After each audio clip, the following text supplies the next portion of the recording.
These are 3 books that I wish I could read again for the first time. I don't really read romance books very often, but Icebreaker by Hannah Grace honestly had me in a chokehold. I love this book so flippin' much. I think I read it in like 2 days. I honestly could not put it down. He's on the ice hockey team and she is an ice skater. Basically just follows their relationship through college and kind of what they got up to and their little group of friends. If you want to get into romance that you haven't actually read anything like that before, I highly recommend Icebreaker as kind of like a starting point. It was just the perfect little romance book in my eyes. I absolutely loved it. I feel like if you want to start reading romance that you don't really know where to start, that would be the perfect one to start on. Or maybe controversial because I feel like not a lot of people actually enjoyed this book. The Silent Patient. I loved this so much and I feel like I've never spoken about it on here before because I read it such a long time ago. I feel like I didn't pick up on the clues about the plot twist and I feel like that made it better for me. I feel like people picked up this book knowing that there was a massive twist, searching for it, if that makes sense, whereas I just picked it up and I was reading it on my holiday, having a nice time. I did not suspect the twist whatsoever and I think that's what made it so good because I didn't guess it, I didn't see it coming whatsoever. It's quite like an iconic book and I feel like loads of people talk about it. It's basically about this woman who murders her husband and then she doesn't say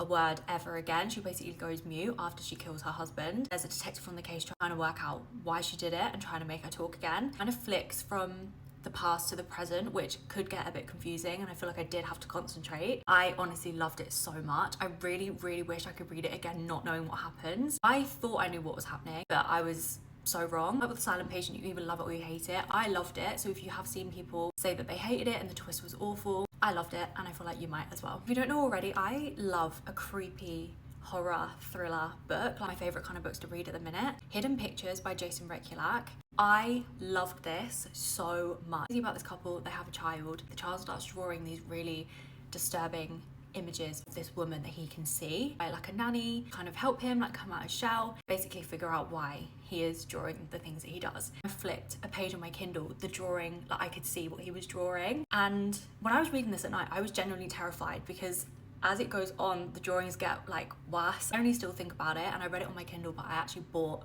the hardback version because I loved it so much. It's just something so different and I feel like if you like horror, if you like thriller, creepy kind of books like that, I feel like you would love that one as well.